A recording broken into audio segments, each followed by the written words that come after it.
Shalom familia, Laila Tov, buenas noches, bienvenidos a una reunión más de Casa de Oración Encuentro con Yeshua. Hermanos amados, como es de costumbre, hoy en este Shabbat continuamos con las lecturas de las porciones semanales de la Torah. La Parashá Re, la que nos toca este Shabbat, significa observa y es la porción número 47 de la Torah y se encuentra en el libro de Devarim. En esta porción, Moshe continúa instruyendo al pueblo de Israel antes de que crucen el Jordán hacia la tierra prometida. El tema principal de Re es la elección entre la bendición y la maldición, ¿verdad? Dependiendo de si el pueblo sigue los mandamientos o no los sigue, ¿verdad? Por otro lado,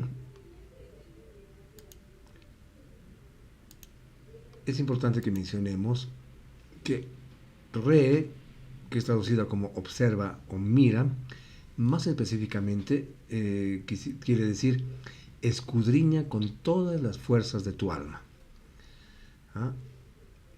Y nos manda a mirar, a escudriñar acerca de lo que está siendo colocado delante de todo el pueblo de Israel. Esto es, como dijimos al principio, el camino de la vida o el camino de la muerte, ¿verdad? Moshe está revelando al pueblo de Israel el don de la libertad, de la conciencia humana, con la cual hemos sido investidos por nuestro Boreolán, por el Creador del universo, ¿verdad? Esta gracia, este favor divino es absoluto y desde un principio ha sido garantizado a todo ser humano, ¿verdad? Entonces, delante de nosotros, hermanos, está el camino de la vida y está el camino de la muerte. La vida será entonces el resultado de nuestra elección para la obediencia, ¿verdad? Yud-Heh-Vav-Heh nos permite ser libres para elegir, pero también nos hace responsables de las consecuencias de nuestra elección, ¿verdad? La porción de hoy también introduce el mandamiento de construir un templo para morada al Altísimo, ¿verdad? En medio de los hijos de Israel. Entonces, solamente allí, podrán los hijos de Israel traer sus ofrendas a nuestro Creador. En cualquier otro lugar se podrían sacrificar animales para el consumo diario, siempre y cuando el propósito no sea un sacrificio a Elohim. Y además, para evitar caer en el error, se recuerda que la sangre de dichos animales debe ser vertida en la tierra. No está permitido, hermanos, o no estaba permitido comerla en ninguna forma, ¿verdad?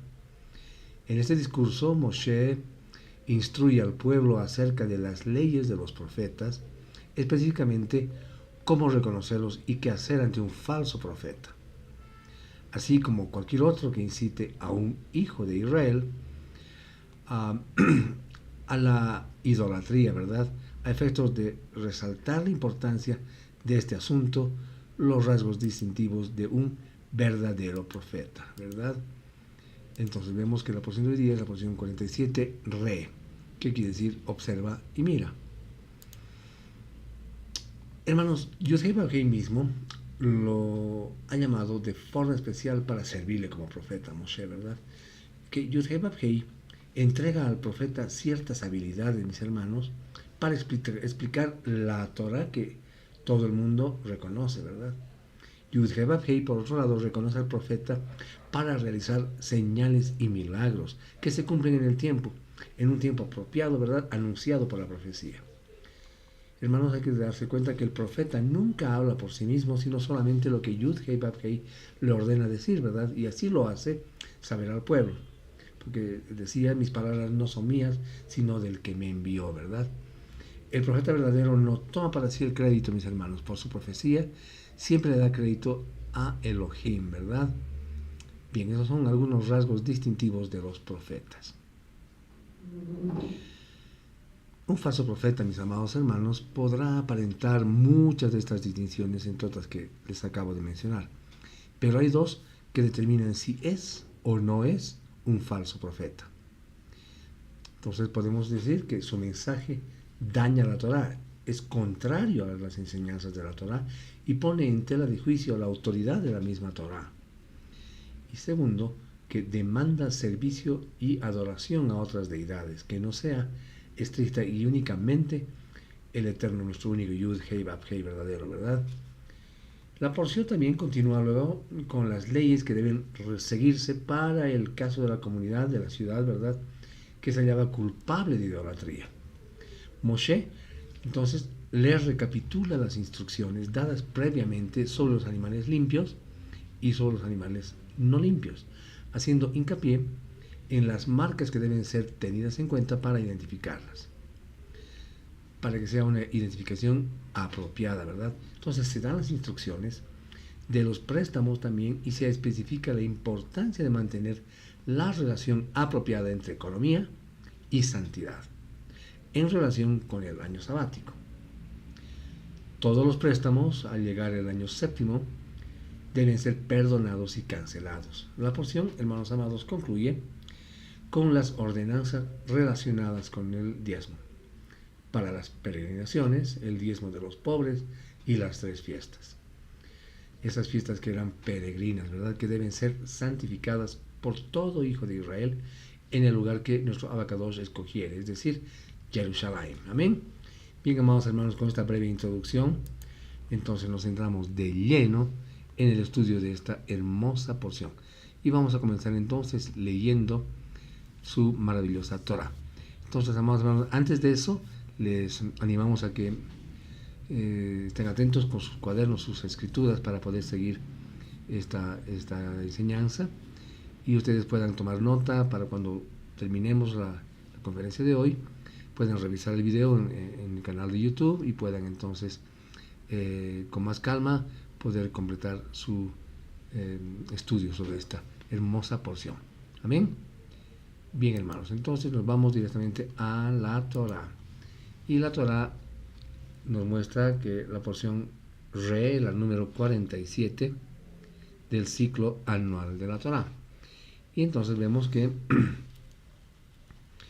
el Re significa observa, ¿verdad?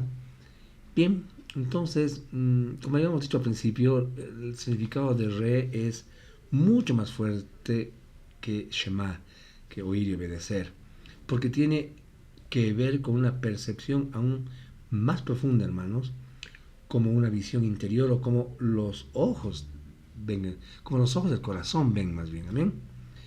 Bien, entonces vamos a leer el 26, versículos desde el 26 hasta el 28. Amén. Dice entonces: observa, yo estoy poniendo delante de ustedes hoy la bendición y la maldición. La bendición si escuchan a los misbots de Adonai su Elohim, que yo les estoy dando hoy, y la maldición si no escuchan a los misbots de Adonai su Elohim, sino que se vuelven a un lado del camino que yo les ordeno hoy y siguen otros dioses que ustedes no han conocido.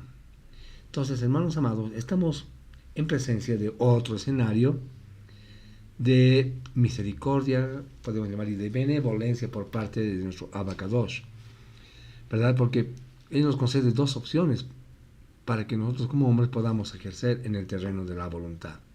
Y es, hermanos amados, el enorme placer de la elección. Es una evidencia clara de que el hombre fue creado con libre albedrío, ¿verdad? Esta es la razón por la que esta porción empieza con la palabra re, observa. La acción que debemos tener al observar es fijarnos, hermanos, en las 2 opciones que hay para elegir y posteriormente tomar una decisión correcta, ¿verdad? Pero no según el parecer distorsionado del hombre, sino según las indicaciones dadas por nuestro Abacadosh, ¿verdad? Por Adonai. Si el hombre hubiera sido creado como una máquina, hermanos, no tendría entonces opción para elegir, ¿verdad? Por otro lado, nadie está obligado a obedecer o a pecar, ¿verdad? Somos libres para escoger el camino del pecado. Sin embargo, sabemos que esa libertad no nos exime de la responsabilidad de las consecuencias de tomar esas decisiones, ¿verdad? Entonces podemos elegir entre la bendición y la maldición, que son las consecuencias por la obediencia y por la desobediencia, ¿verdad? Respectivamente. La bendición, hermanos, alcanzará al que obedece y la maldición afectará obviamente al que desobedece. ¿Es verdad? Y la bendición y la maldición son 2 fuerzas sobrenaturales que se contraponen en el mundo invisible, ¿verdad? Ellas, algo que tenemos que tener muy en cuenta es que ellas no coexisten entre sí. Más bien son el efecto resultante de nuestra elección. Amén. 29. Cuando Adonai su Elohim los traiga a la tierra a la cual están entrando para tomar posesión de ella, ustedes pondrán la bendición en el monte Gerizim y la maldición en el monte Eibal. A ver, acá es importante tener presente que después de la conquista de Canaán, el líder del pueblo tenía que seguir ejecutando una acción de carácter, digamos, de enseñanza pedagógica, ¿ya? De la misma forma que Moshe lo había hecho. Entonces debían congregarse en Shechem, entre los montes Gerizim y Ebal, ¿verdad? Como nos dice el versículo. ¿Para qué? Para la renovación del pacto entre Yud-Heh-Vav-Heh y ellos como su pueblo, y para esto debían conocer todas las cláusulas del pacto. Esta renovación, hermanos, de las palabras de la alianza incluía el establecimiento de los votos de obediencia que todo el pueblo había hecho en el monte Sinaí, ¿verdad? Afirmando cada vez Naaseh Benishma, es decir, haremos todo lo que Él nos diga, ¿verdad? Lo que nos diga. Entonces Shechem fue seleccionado como el sitio de la ceremonia para la renovación del pacto, ya que la ciudad estaba asociada con los patriarcas. Ahora, hermanos, recordemos que fue en Shechem, en Siquem, el lugar en el que Abraham Avinu edificó su primer altar para Yud-Heh-Vav-Heh, ¿verdad? En la tierra prometida, como hemos leído en Bereshit 12, del 6 al 7. Entonces, anoten esos versículos para que los revisen después. Pero fue en Shechem, en el lugar en que Jacob levantó también un altar para adorar a Elohim, ¿verdad? Y esto lo hemos aprendido, lo hemos leído también en Bereshit 33, del 17 al 20. Porque ese lugar es un pasaje hermoso donde Jacob y Esaú se reconcilian. Entonces, en este lugar, hermanos, fue dispuesto, según las instrucciones de Moshe, que la mitad de las tribus se congregaran en el monte Gerizim y la otra mitad en el monte Ebal, ¿verdad? Como está escrito en Deuteronomio de Devarim 27, del 11 al 14. Es decir, habla ahí de la renovación de la alianza, ¿ok? Devarim 27, 11 al 14, lo van a leer ustedes después. Entonces, es una renovación de la alianza, y bajo la dirección de los levitas, las tribus del monte Gerizim pronunciarían las bendiciones y las tribus en el monte Ebal pronunciarían las maldiciones. Este ejercicio práctico de la proclamación de las bendiciones y maldiciones la vamos a encontrar muy detalladamente en los capítulos 27 y 28 de Devarim, de Deuteronomio. Eso como tarea pueden leer.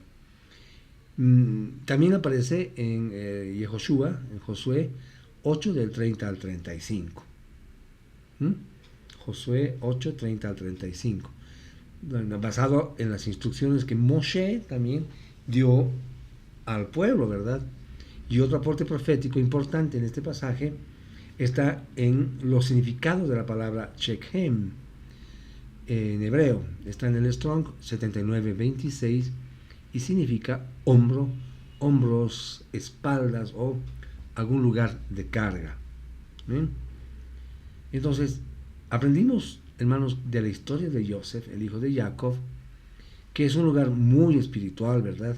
Entonces, al conectar este evento de renovación de la Torah al ingresar a la tierra de la promesa, podemos entender la renovación que recibimos por medio del padecimiento de nuestro Mashiach Yeshua, ¿verdad? Quien cargó sobre sus hombros, así, Shechem, ese lugar de carga, ¿verdad? Todos nuestros pecados, consumando la deuda total en el madero, ¿verdad?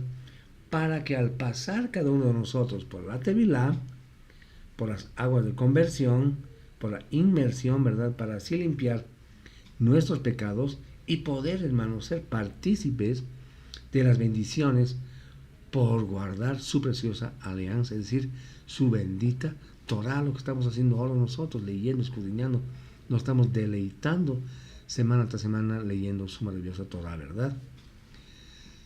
30.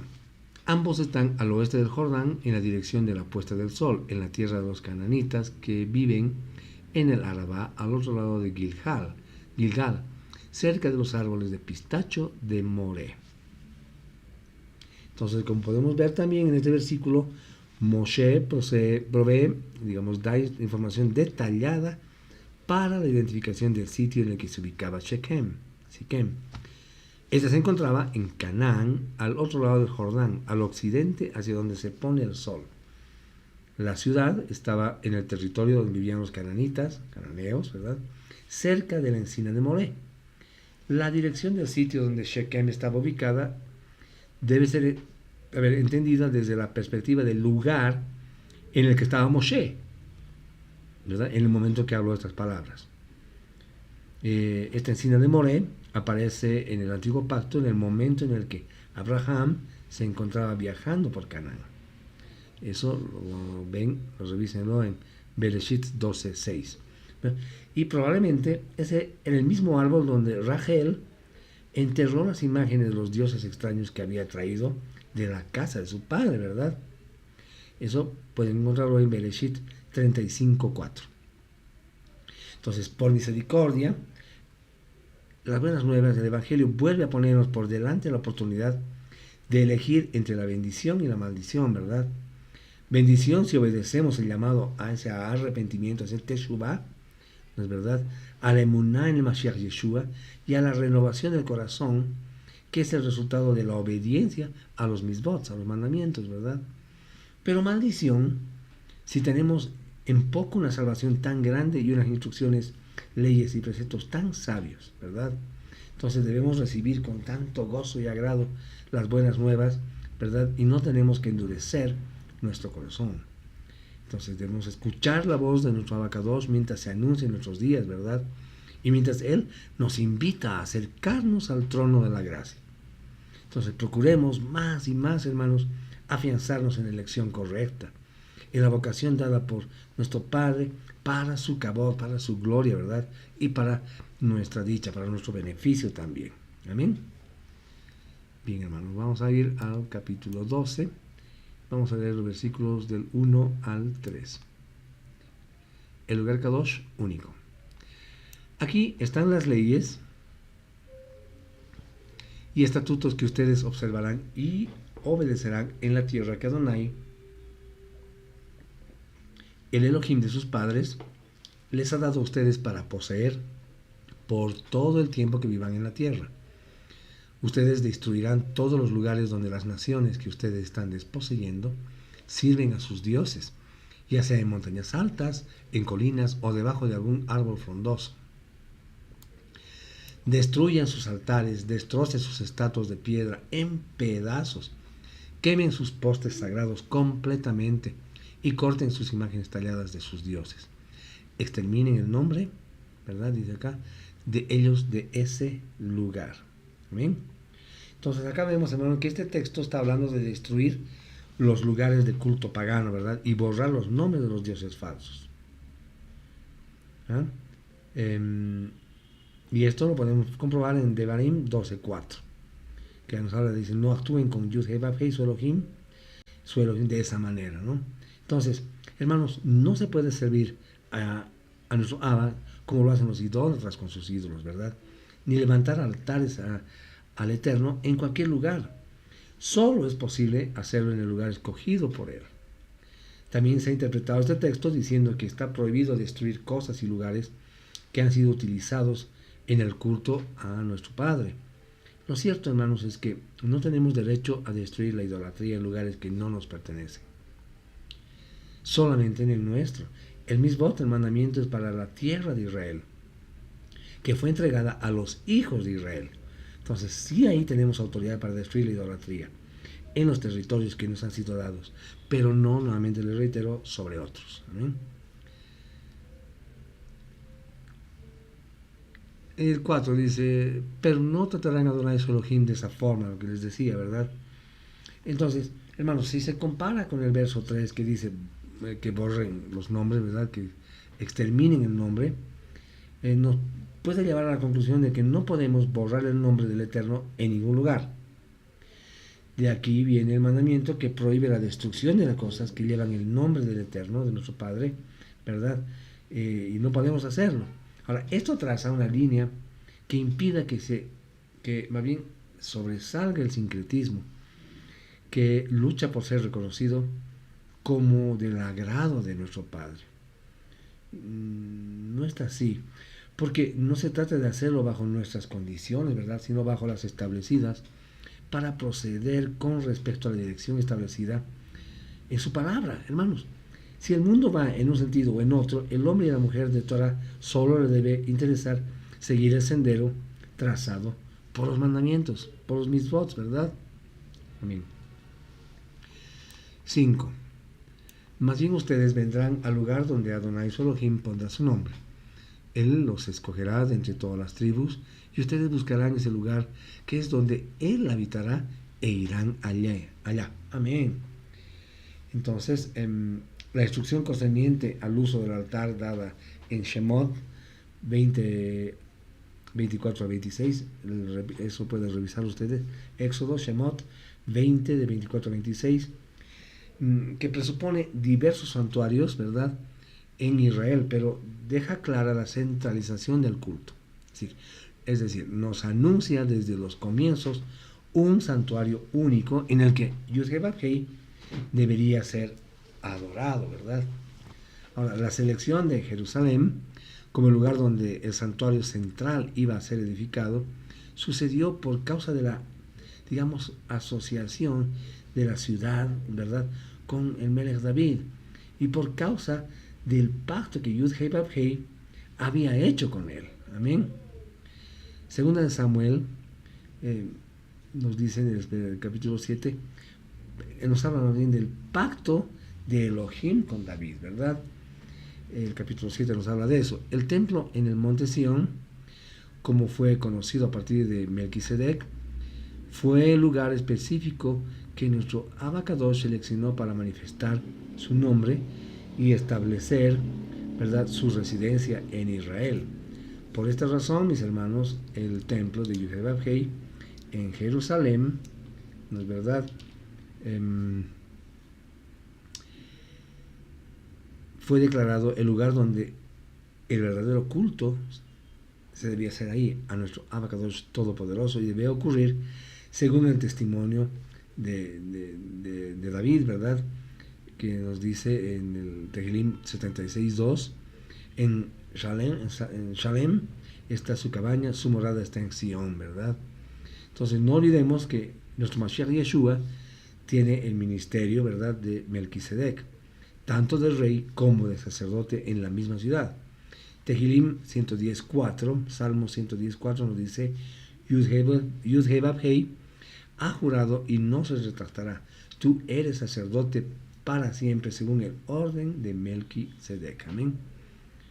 Pero también, hermanos, al mismo tiempo debemos recordar que el Melech David fue el instrumento que nuestro Abacadosh escogió para finalmente fijar el lugar del culto escogido por él y para él, ¿verdad? Y eso lo podemos leer en Tehilim, en Salmos 132, 13 al 14, que dice: porque Tehilim 132, 13 al 14 dice: porque Yud-Heh-Vav-Heh ha escogido a Sion, la quiso para su habitación. Este es mi lugar de reposo para siempre. Aquí habitaré porque le he deseado. Amén. Entonces el monte Sion fue escogido para siempre, para ser el lugar donde se fijaría, estaría establecido el nombre de Yud-Heh-Vav-Heh. En Jerusalén hay una marca de la letra Shin en el relieve de las montañas. Entonces, esta es la primera letra del nombre Shaddai, ¿verdad?, que significa todopoderoso, todo suficiente. Así, Yud-Heh-Vav-Heh, hermanos amados, puso también en ese lugar, de forma física, uno de sus poderosos nombres, ¿verdad? 7. Allí comerán en la presencia de Adonai su Elohim y se regocijarán sobre todo lo que emprendan a hacer ustedes y la casa de ustedes, en las cuales Adonai su Elohim los ha bendecido, ¿verdad? Entonces, con esta declaración, Moshe establecía como cierto, verdadero, ¿verdad?, un hecho que formaba parte del futuro y que sin duda alguna estaba fuera del control humano, que no era posible determinar por el desempeño y el esfuerzo del hombre, ¿verdad? Era, hermanos amados, otra declaración profética que se expresa al conceptualizar el verbo de futuro, dashen, o deshen en hebreo, que habla de un futuro de comer, comerán, dice. Y eso tiene un significado de prosperidad, de bienestar, de fertilidad y también, sobre todo, de abundancia. Entonces, en ese sentido, Moshe estaba condicionando estos beneficios futuros al determinar que era en la presencia de nuestro Padre donde debíamos estar, la que debíamos procurar y por la que nos deberíamos esforzar, ¿verdad? Hasta el punto de lograr erigir en torno a la mesa de nuestro hogar un altar compuesto por cada miembro de nuestra familia, hermanos amados, que al unísono más bien, procure siempre encontrarse con Él, estar en intimidad con Él, amén, tener un encuentro con Yeshua. 9. Porque aún no han llegado al descanso y herencia cual Adonai su Elohim les está dando. Hermanos, muchos consideran que el lugar de reposo se refiere a Shiloh y la heredad se refiere a Jerusalén. Lo que sí es cierto es que este verso 9 coloca una pausa de, digamos, como de añoranza, ¿verdad?, en el discurso de Moshe, quien avisora un estado de beneplácito para el pueblo que nunca había experimentado, haciendo que los eventos de liberación y cuidados, ¿verdad?, fueran opacados por la gloria venidera. Esto, hermanos, nos enseña que, al contrario de la didáctica mundana, por decir algo, que inyecta admiración y deseo por el pasado, ¿no es verdad?, la Torah más bien impulsa a desear lo por venir, es decir, nuestro Mashiach, Yeshua. Amén. Vamos a ver versículos. El 11 leeremos ahora. Entonces traerán todo lo que los estoy ordenando al lugar su Elohim escoja para que su nombre habite. Amén.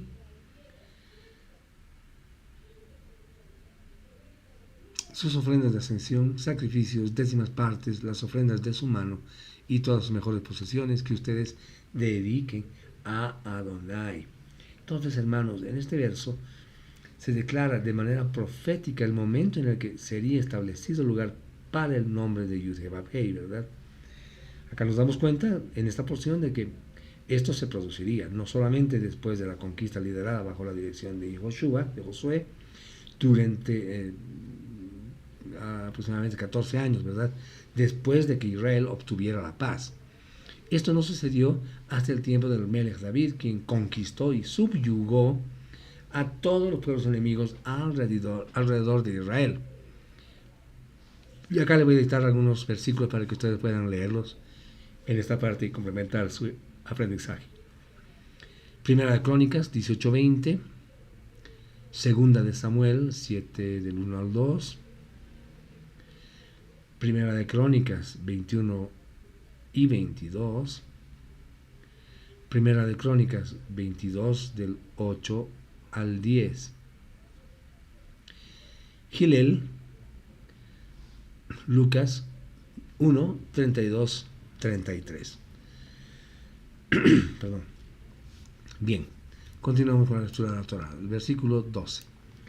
Y ustedes se regocijarán en la presencia de Adonai su Elohim, ustedes, sus hijos e hijas, sus esclavos y esclavas, y el Leví que está quedando con ustedes, puesto que no tiene parte o herencia con ustedes.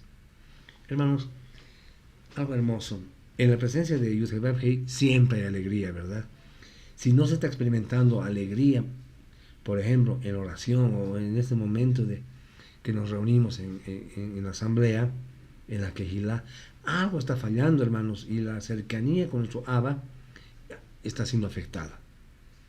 Ahora, esto puede ser porque se deba a que estamos poniendo la atención más en lo exterior que en lo espiritual, ¿verdad? Si no tenemos esa alegría, hermanos, es síntoma de que nuestro Ruach no está conectado con Él. Amén. Y es que refleja la dura realidad que aún no somos parte de su reino.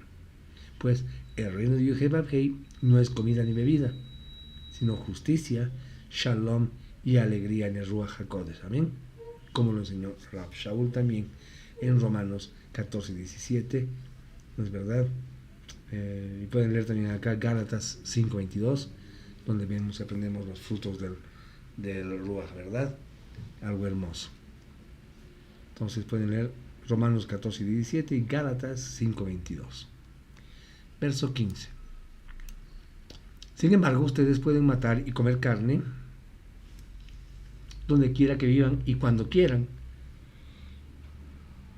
guardando el grado con el cual Adonai su Elohim los ha bendecido. Lo inmundo que está entre ustedes y los limpios pueden comerlo como si fuera gacela o venado, como si fuera gacela o venado. Hermanos, en este versículo, este texto, se hace una distinción muy importante, ¿verdad? Si recordamos en los versos anteriores, se habla de la importancia de ofrecer sacrificio en el lugar establecido por nuestro Abba Kadosh.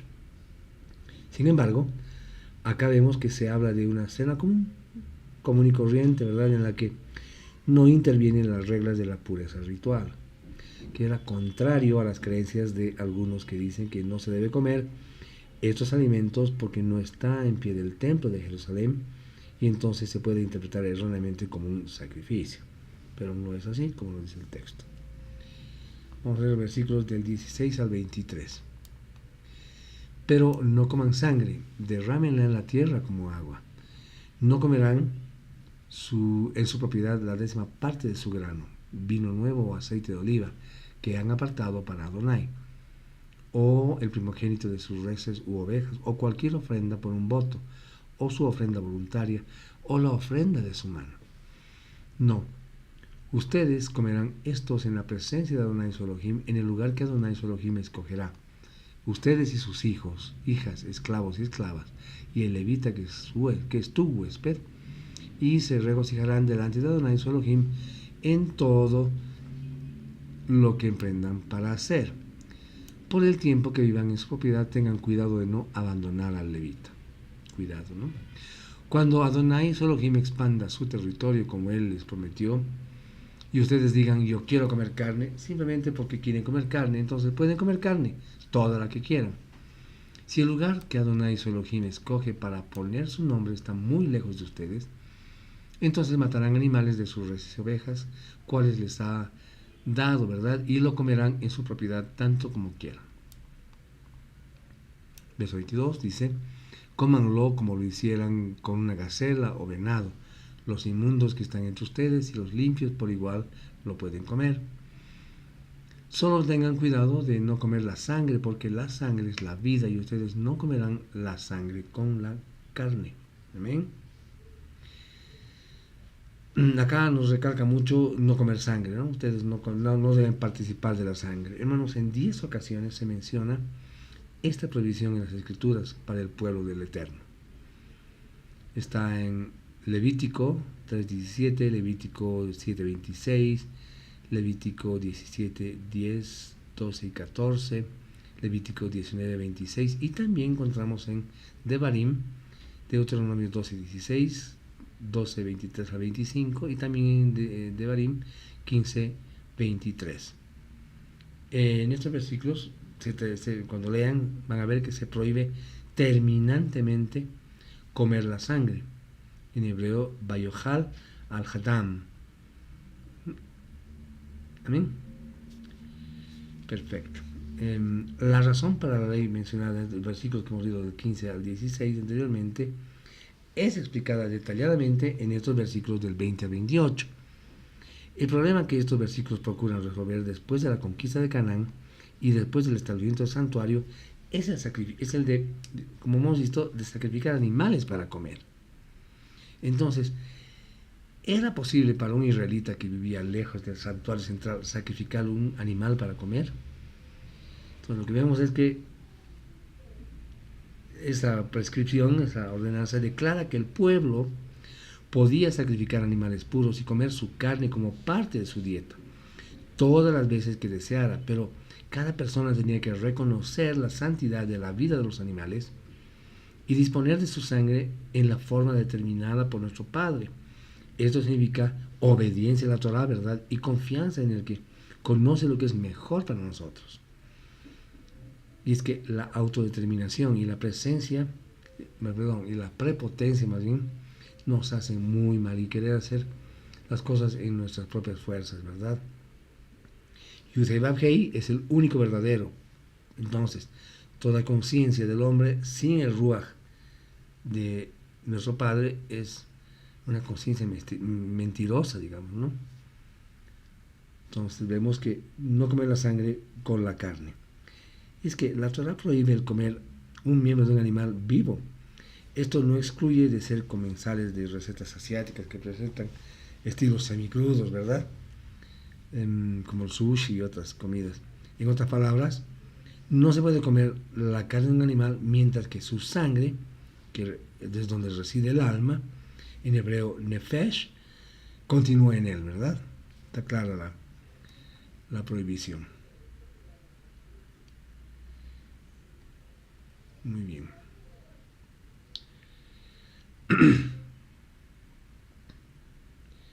Bien, vamos a volver a leer los versículos 12 y 19, que los salté precisamente para leer antes el contexto. Bien, 19 dice, por el tiempo que vivan en su propiedad, tengan cuidado de no abandonar al levita. Hermanos, es importante que observen el énfasis de este versículo en el cuidado de los levitas, ¿verdad? Ahora, en la dispersión se refiere al que enseña Torah. No tenemos que descuidarnos de esas personas. Es tan importante que si no se tiene nada que ofrecer del primer diezmo al levita, se puede dar el diezmo para el pobre. De la misma manera, si no queda nada del diezmo para el pobre, es requerido darle de los sacrificios de Shalom, los sacrificios de paz. El mandamiento dice que el levita no tiene heredad, ¿verdad? Por esta razón es cuanto más hemos de esforzarnos por sostener a los que nos enseñan la Torah, cumpliendo así la responsabilidad levítica en la dispersión, teniendo presente que ellos velan por nuestras almas, ¿verdad? Y acá hay un versículo hermoso que pueden leerlo, que está en Hebreos 13:17, en esta parte. Amén. Y también pueden leer 2 Corintios 12:15. Bien, el 20. Cuando Adonai Elohim expanda su territorio como Él les prometió y ustedes digan, yo quiero comer carne, simplemente porque quieren comer carne, entonces pueden comer carne toda la que quieran, ¿verdad? Esto nos enseña, hermanos, que solo se debe comer carne cuando hay prosperidad y amplitud económica, no cuando hay escasez. Además, es válido recordar que la expresión toda la que quieran, que hemos leído ahorita, no incluye la que procede de animales inmundos, pues esta no, como sabemos, no clasifica como alimento para los que somos pueblo de nuestro Padre. Recordemos en este punto el llamado a la santidad hecho por Rab Shaul en 2 Corintios 6:17, ¿verdad? Que dice, por lo tanto, Yud-Hei dice, salgan en medio de ellos, apártense a sí mismos, ni siquiera toquen lo que es inmundo. Entonces yo los recibiré. Es importante tener en cuenta este verso. Bien, ahora vamos a irnos al 24. Dice, hablando de la sangre, ¿verdad? No la coman, sino derrámenla en la tierra como agua. Entonces acá vemos que es una nueva referencia a la sangre, ¿verdad? Este mandamiento añade una nota de urgencia, es decir, si dan cuenta y cuidado en el proceso de ejecución del animal, a tal grado que nos advierte sobre el momento de coagulación de la sangre, hermanos. La misma debe ser derramada como lo indica el mandamiento, ¿no es verdad? Pero si aún habiéndola derramado no tenemos la seguridad de que ha salido por completo del animal, es necesario sumergirla durante un tiempo medio, aproximadamente, según los expertos en esto, en un recipiente de agua con sal para que todo coágulo sea disuelto y así pueda ser drenada. Amén. 25 dice, no la coman para que las cosas vayan bien con ustedes y sus hijos después de ustedes, mientras hacen lo que Adonai ve como recto. Entonces, la prohibición en este versículo va seguida a de una promesa, porque nos está diciendo para que les vaya bien, ¿no? Para que las cosas vayan bien con ustedes, ¿no? ¿Verdad? Es una promesa hermosa. La misma frase, esta misma frase, hermanos, para que les vaya bien, en relación con honrar, obedecer los mandamientos, ¿verdad? La van a encontrar, también, perdón, no quiero olvidarme de honrar a los padres, la van a encontrar en Devarim 5:16, Devarim 19:3 y Devarim 22:6 al 7. Bien. 29 y 30 leemos ahora. Cuando Adonai su Elohim haya cortado de delante de ustedes a las naciones que ustedes están entrando para desposeer, y cuando las hayan desposeído y estén viviendo en la tierra de ellos, tengan cuidado después que ellos hayan sido destruidos delante de ustedes. No sean entrampados en seguirlos para que averigüen por sus dioses y pregunten, ¿cómo servían a sus dioses estas naciones? Yo quiero hacer lo mismo. A ver, estos versículos se suman a la gama de advertencias proferidas por Moshe al pueblo de Israel, ¿verdad? Las cuales procuraban funcionar como señales, digamos, como alertas tempranas, ¿verdad?, a la entrada a la tierra prometida y mostrarles a lo que se iban a enfrentar. Hermanos, averiguar sobre la forma de adoración idolátrica en los pueblos que allí vivían se convertiría en una trampa, ¿verdad?, la cual encanta y retiene, digamos, sujeta a la persona y por ello confunde al atraído porque es seducido hasta eso, ¿verdad? Entonces, hermanos, mucho cuidado, no debemos más bien subestimar el poder que tiene, ¿no? Tenemos que asumir una actitud, digamos, firme contra la seducción idolátrica, ¿verdad? Incluso, hermanos, mucho más en nuestras vidas, ¿no? Mucha gente, tristemente, vemos que hoy en día busca experiencias espirituales, milagros, señales, horóscopos, profecías, ¿no? Y no les importa tanto si las fuentes de estas manifestaciones son afines a las instrucciones de un Ruach HaKadosh o no, ¿verdad? Porque les importa más la emoción que producen estas experiencias, ¿verdad?, en sus almas y lo que realmente quiere nuestro Abba. Y es que Yeshua mismo, hermanos, habló de estos movimientos para los últimos tiempos, ¿verdad? Dijo que habría grandes señales y prodigios, pero producidos por falsos profetas, ¿verdad? Y esto lo pueden leer ustedes en Mateo 24:4-5, Mateo 24:11 y Mateo 24:24. Bien. Hermanos, la Torá de Moshe nos habla de cómo podemos saber y probar si los profetas son verdaderos o falsos, ¿verdad? Si dicen que la ley de Moshe pasó a la historia o que fue abolida por medio de Jesucristo, por muchos milagros que hagan, hermanos, son falsos profetas. Sabemos que eso no es cierto, ¿verdad? La regla que se tiene para medir a los profetas no se basa en si tienen o no poder. Hermanos, la medida se aplica según el mensaje que dan, por su estilo de vida personal, si están de acuerdo con la Torá de Moshe y con las enseñanzas de nuestro maestro Yeshua HaMashiach, ¿verdad? Porque el que lo ha conocido enseña que Yeshua, ¿verdad?, no es un falso profeta, ¿no es verdad?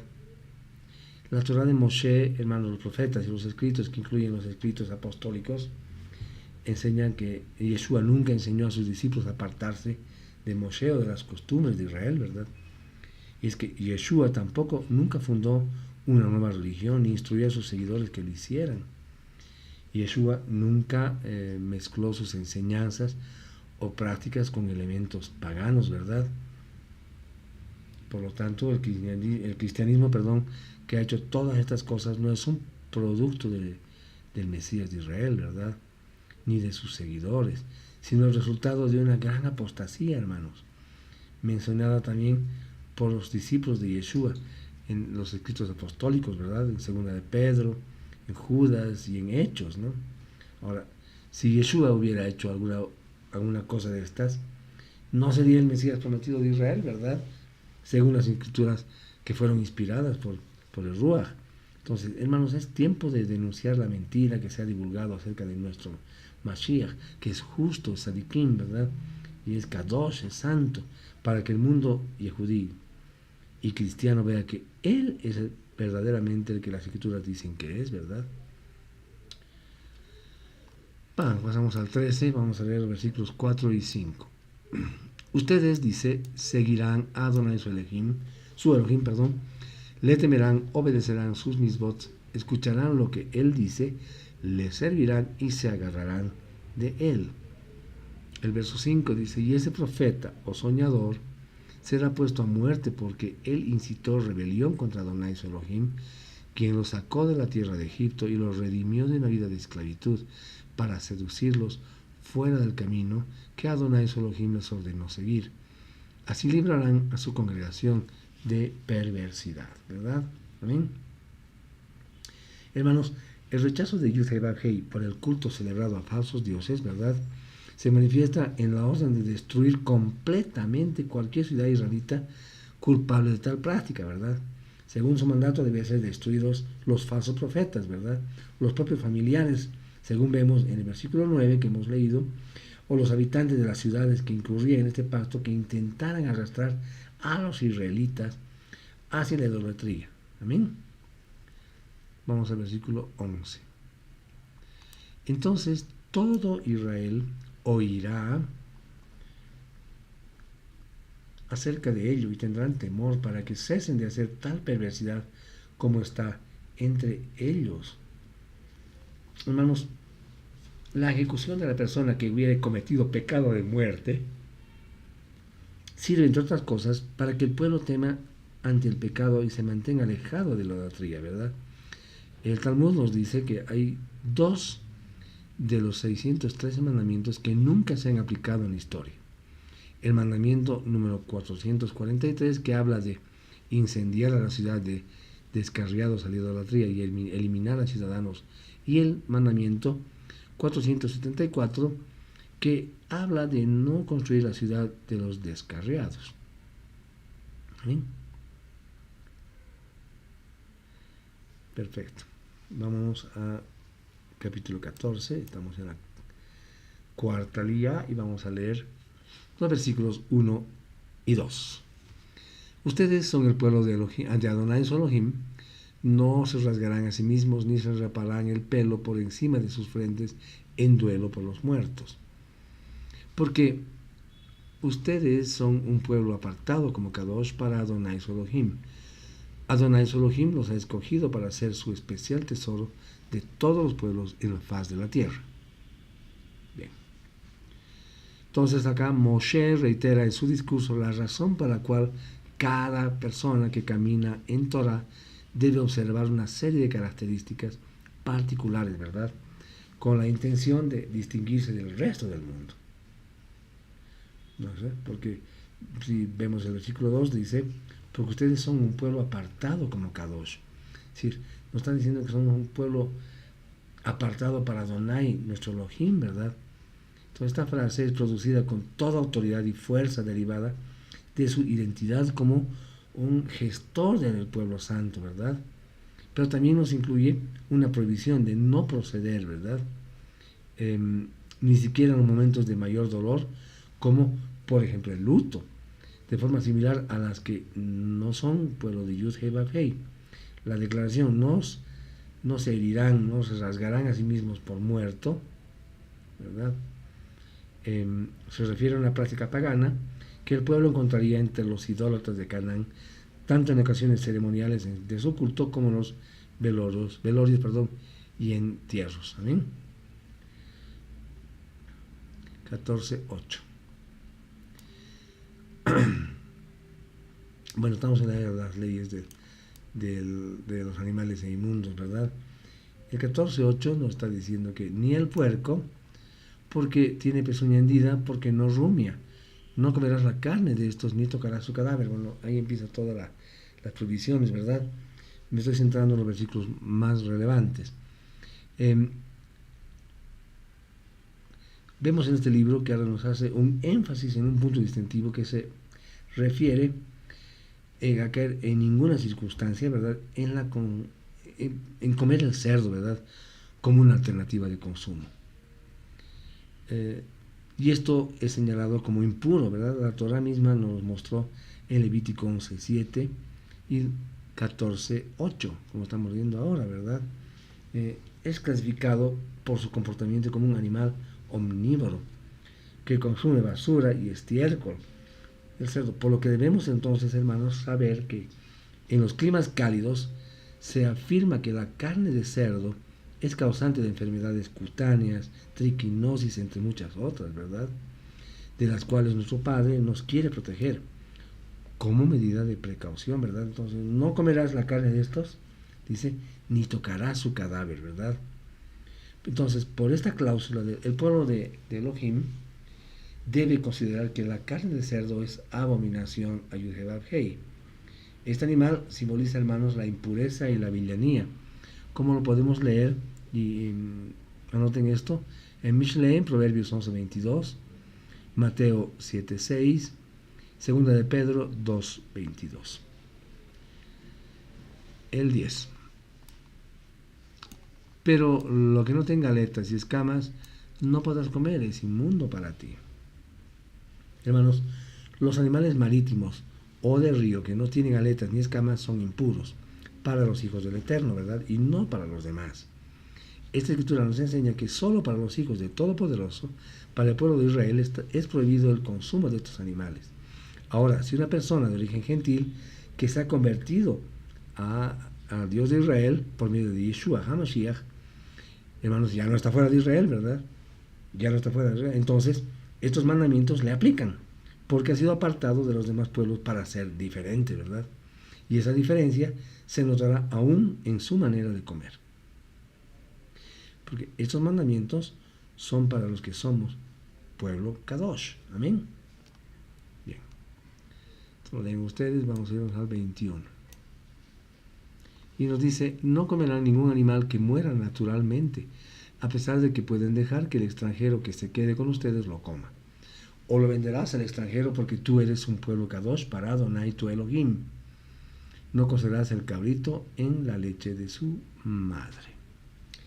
Como podemos ver en este pasaje, hermanos, se reitera que el hecho de que está prohibido el consumo, ¿verdad?, de animales que murieron naturalmente. La razón está dada porque no ha sido desangrado, ¿verdad?, como fue establecido. Aún así, se permite venderlo, darlo de comer al extranjero, ¿verdad? Se establece una excepción en el caso de un extranjero gentil que reside en Israel y que ha aceptado no hacer idolatría. Entonces, este puede comer animales puros, no degollados según la halajá, la ley judía, ¿verdad? Pero en el caso de los convertidos al Emuná y Yeshua HaMashiach no es así. Ya no somos extranjeros ni advenedizos, ¿verdad? Ahora somos parte del reino de nuestro Abacados. Por lo tanto, las normas de santidad de la Torah también aplican sobre nosotros. Amén.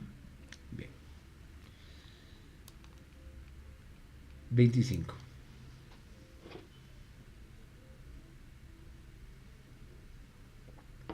Todos los años tomarás una 10ª parte de todo lo que produzca tu cera en el campo. Esto se refiere al primer diezmo, en hebreo Maaser Rishon, que se entrega a los levitas, que lo pueden comer en cualquier lugar, ¿verdad? Eso lo vimos en Bamidbar, en números 18-26. 23. Y lo comerás en presencia de Adonai tu Elohim, en el lugar donde Él escoja para que su nombre habite. Ustedes comerán la 10ª parte de su grano, vino nuevo y aceite de oliva, y el primogénito de sus reses y ovejas, para que aprendan a temer a Adonai su Elohim siempre, ¿verdad? Entonces acá se habla del segundo diezmo, en hebreo se dice Maaser Sheni, que se come en Jerusalén durante los años primero y segundo, cuarto y quinto del ciclo de 7 años. 26.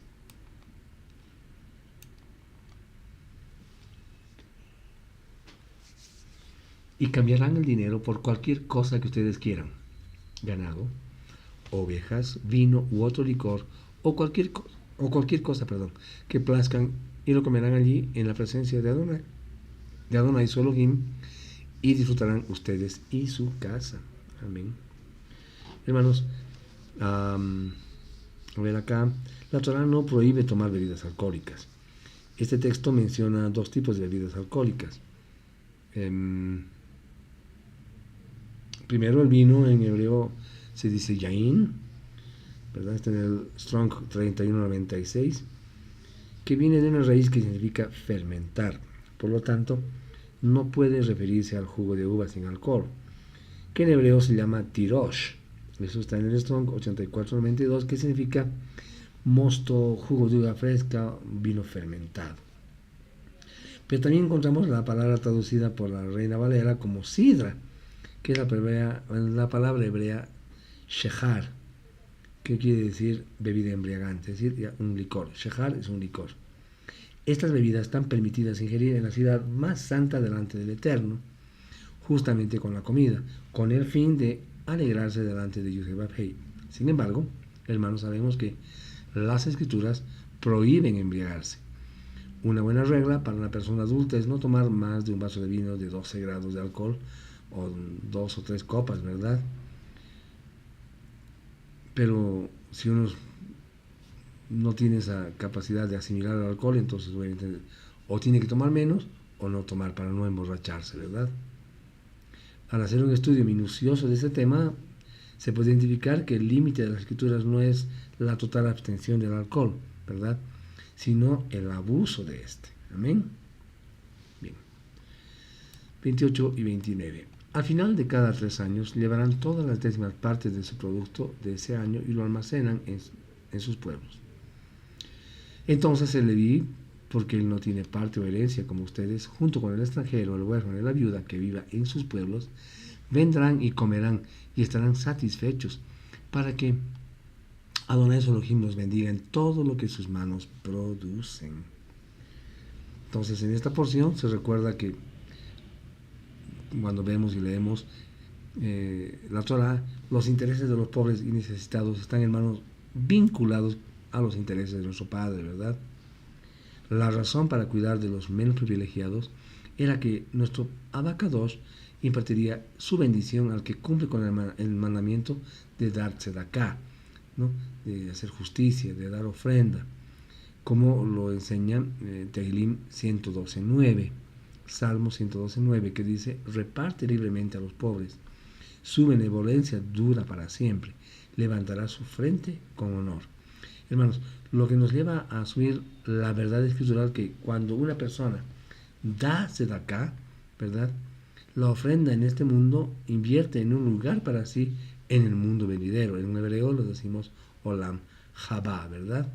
Entonces este texto alude a la ordenanza de separar el Maaser Rishon, el cual es entregado al levita, con lo que el levita separaba la parte llamada Terumá Maaser y se le entregaba al Kohen, como aprendimos esto, ¿verdad?, en Bamidbar, en Números 18:26. Y luego de esto también separaba el Maaser Sheni y es llevado a Jerusalén para ser ingerido allí. Esto se realizaba el primero y segundo, cuarto y quinto años del ciclo agrícola de 7 años, ¿verdad? Bien, vamos a cambiar de capítulo. 15:1. Al final de cada 7 años tendrás una Shemitah. Este, hermanos, es el año de la remisión, es decir, donde se perdonaban las deudas y se liberaba más bien, a los esclavos que estaban en esa condición, debido a deudas, ¿verdad?, propias o de su familia, que los obligaba a trabajar para pagarlas. Esto, hermanos, nos enseña que Yud-Heh-Vav-Hei siempre nos da un nuevo comienzo, es decir, siempre nos da una nueva oportunidad, ¿verdad? En los versículos 4 y 5. A pesar de esto, no habrá nadie necesitado entre ustedes, amén, Baruch Hashem, porque Adonai de cierto los bendecirá en la tierra, cual Adonai su Elohim le está dando como herencia para poseer. Si solo ustedes escuchan cuidadosamente a lo que Adonai su Elohim dice y tienen cuidado de obedecer todos estos mandamientos que yo les estoy dando hoy. Hermanos, el secreto de la prosperidad, ¿verdad?, lo mencionamos siempre, está ligado a la obediencia, ¿verdad? De otra manera, la prosperidad es el resultado directo de la obediencia a la Torah de Yud-Heh-Vav-Hei, a Yud-Heh-Vav-Hei y principalmente a su Torah, ¿verdad? 7 y 8. Si alguno entre ustedes está necesitado, uno de sus hermanos, en cualquiera de sus pueblos cuales Adonai, su Elohim, le está dando, no endurecerá su corazón o cerrará su mano para dar a su hermano necesitado. No, dice el 8. Tú abrirás tu mano a él y le prestarás suficiente para satisfacer su necesidad y lo habilitarás para obtener lo que quiera. Amén. Hermanos, aquí se refiere a personas que no les es posible autosustentarse, es decir, las viudas, los huérfanos o personas con discapacidad, ¿verdad? Bien, vamos a ver el 19 al 23. Bien. Verso 19. Todos los primogénitos en tus manadas de reses y en tus rebaños serán apartados para Adonai tu Elohim, pues tú no harás ningún trabajo con un primogénito de tus manadas, ni trasquilarás el primogénito de la oveja. Cada año tú y tu casa lo comerán en la presencia de Adonai tu Elohim, en el lugar que Adonai escoja. Pero si tiene un defecto, ¿verdad?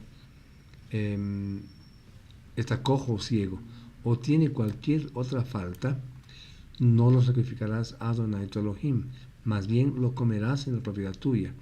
Los inmundos que estén entre ustedes y los limpios lo pueden comer, como la gacela o el venado. Solo, vuelve a decir el 23, no coman su sangre, sino derrámenla en la tierra, como que dice ahí, como agua. Hermanos, los primogénitos de los rebaños y de los ganados no pueden ser aprovechados para otra cosa que comida para la familia de un cohen, de un sacerdote, en el templo o en las ciudades, en el caso que tuvieran algún defecto, ¿verdad? Lean aquí Bamidbar, números 18, del 8 al 19, y Deuteronomio de Barim 12, 16. Amén. Bien, vamos a ir al 16, 1. ¿Qué nos dice? Observen el mes de Aviv y guarden Pesaj para Adonai su Elohim, porque en el mes de Aviv Adonai su Elohim los sacó de la tierra de Egipto en la noche. Hermanos, en 3 ocasiones la Torah menciona las fiestas sagradas de nuestro Padre. En Vaikra, Levítico 23, ¿verdad? En Bamidbar, números 28, y en Deuteronomio 16, Vaikra, Levítico 23, para citarlas en el orden correcto del anuario de las fiestas. En números 28, para enseñar los sacrificios que hay que ofrecer. Y por último, como le dije, en Deuteronomio 16, para resaltar el deber de Israel para hacer peregrinajes a Jerusalén, ¿verdad? Porque nos dice que lo sacó de la tierra de Egipto en la noche, ¿de verdad? Ok. 2. Ustedes sacrificarán la ofrenda de Pesaj del rebaño y la manada a Adonai su Elohim en el lugar que él escoja para que su nombre habite. Entonces, esta instrucción se establece para esta porción, aludiendo a que era para llevarse a cabo ¿dónde? En el templo. Sin embargo, antes de que hubiera templo, se celebró en Pesaj. Amén. Eso lo pueden ver en Éxodo, Shemot 13:3 y Bamidbar 33:3. Pero hermanos, ahora no hay templo. Pero guardar Pesaj es una ordenanza perpetua, ¿verdad? Algunas personas quieren justificar su desobediencia argumentando que no se debe cumplir porque no hay templo. Entonces están equivocados, sin lugar a duda, ¿verdad? Estas personas aprecian más el obedecer a las instituciones, etcétera, y denominaciones que a los mandamientos de nuestro Padre. Ojo con eso. Verso 7. Nos está hablando, lo cocerán y comerán en el lugar que Adonai su Elohim escoja. En la mañana regresarán e irán a sus tiendas. Acá Rashi nos dice que la frase en la mañana se refiere a la mañana del segundo día de la fiesta, es decir, la mañana del 16 de Nisan, durante el Shabbat de la fiesta, ¿verdad? El 15 de Nisan. Está prohibido salir fuera de los límites de la ciudad, ¿no es verdad? Además, los varones tenían que estar presentes en el templo durante la ofrenda de ascensión de la fiesta en la mañana del 15 de Nisan. Amén. Bien, 9. Dice, contarán 7 semanas, comenzarán a contar desde el momento que primero pongan la hoz al grano en pie. Entonces, acá nos está hablando de la celebración de Shavuot, ¿verdad? O la fiesta de las semanas, que se encuentra, hermanos, vinculada estrechamente con la fiesta Pesaj, ¿verdad? la cual es considerada como la conclusión. La celebración de Pesaj y la de los panes sin levadura se hace en recuerdo de la libertad de la muerte de los primogénitos y de la esclavitud vivida en Egipto. Esta libertad es perfeccionada, más bien dicho, no es perfeccionada, hasta que la Torá es entregada en el monte Sinaí, lo cual se celebra en Shavuot, la fiesta de Shavuot, ¿verdad? La libertad, hermanos, no es completa sin la Torá, que fue dada 7 semanas más tarde, ¿verdad? Esto nos enseña que la libertad que muchos creyentes en el Mesías de Israel dicen tener no es completa, hermanos, ni tampoco se llega a disfrutar la plenitud si no se traduce en santidad, si no se obedece a la Torá que el mismo Yeshua cumplió, ¿verdad? Y además estipuló que fuese cumplida por todos sus seguidores, ¿verdad? Y acá Rab Shaul lo enseña a la iglesia de Tesalónica, ¿verdad? Aquí pueden leer ustedes 1 Tesalonicenses 2:14, ¿verdad? Y también pueden leer Hebreos 6:12. 11. Se regocijarán en la presencia de Adonai su Elohim, ustedes, sus hijos e hijas, sus esclavos y esclavas, los levitas que viven en sus pueblos y los extranjeros huérfanos y viudas que viven entre ustedes, en el lugar que Adonai su Elohim escoja para que su nombre habite. Entonces debemos tener presente que no existe mandamiento alguno que ordene el estar, digamos, riendo gozoso en Pesaj, ¿verdad? Esto se establece solamente para la fiesta de Shavuot y para Sukkot. Este hecho nos muestra que la alegría por la libertad no es cumplida hasta que hayamos recibido, ¿verdad?, la Torah de Yahweh, por medio de las cuales el hombre es verdaderamente libre para saber lo que está permitido y lo que no está permitido, ¿verdad? Esos límites producen realmente libertad, porque así sabemos en qué área nos podemos mover sin peligro, ¿verdad? Santiago 1:25 nos dice: pero la persona que mira atentamente la Torah perfecta, la que da libertad y continúa volviéndose no en un oidor olvidadizo, sino un hacedor de las obras requeridas para ella, entonces será bendito en lo que él hace. Amén. Santiago 2:12 nos dice: permanezcan hablando y actuando como personas que serán juzgadas por una Torah que da libertad. Verso 14 nos dice: regocíjense en su fiesta ustedes, sus hijos e hijas, sus esclavos y las esclavas, los levitas y los extranjeros, huérfanos y viudas que vivan entre ustedes. Pesaj, hermano, es para lo que por el cumplimiento pleno de la Torah actúan conforme con el Israel con el Dios de Israel, ¿verdad? Sukkot es para todo el mundo, también para las naciones fuera de Israel. Por eso, durante el reinado mesiánico, todas las naciones de la tierra estarán obligadas a subir a Jerusalén para celebrar Sukkot una vez al año. Y esto lo podemos ver en Zacarías 14 del 16 al 19. Amén. 16:15. Por 7 días guardarán fiesta para Adonai su Elohim en el lugar que Adonai su Elohim escoja, porque Adonai su Elohim los bendecirá en todas sus cosechas y en todo su trabajo. Así estarán llenos de alegría, nos dice. Hermanos, debemos tener presente el empleo que en este pasaje se le da a la palabra hebrea fiesta, que es Hag, que está en el Strong 2282, que se deriva de una raíz que significa moverse en círculos, ¿verdad? Esto, hermanos, habla de las danzas alegres que se hacen en las fiestas hebreas, ¿verdad? En la celebración de Sukkot hay muchísima alegría y el motivo es, según este texto, la bendición material que nuestro Padre ha dado durante las cosechas del verano. Eso también nos enseña acerca de la gran alegría que habrá durante la celebración milenaria de Sukkot, ¿verdad? Por todas aquellas personas que se habrán cosechado para el reino en los cielos, ¿verdad? De todas las naciones en la tierra, lo que será motivo de exaltación a nuestro Abba Kadosh con corazón ardiente y elevado grito de júbilo, ¿verdad? Amén. 17.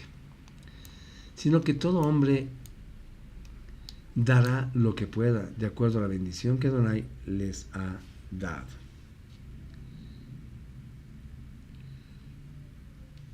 Todo varón, hermanos, estaba obligado a llevar sacrificios al templo el primer día de cada fiesta, lo que se traduce hoy en que nadie puede presentarse a participar en alguna festividad del Padre con las manos vacías. La alegría no puede ser completa sin una ofrenda que materialice ese sentimiento, ¿verdad? Como nos dice Hechos 20:35, que es más dichoso, que más dicha da más bien dar que recibir, ¿verdad? Bien. Muy bien.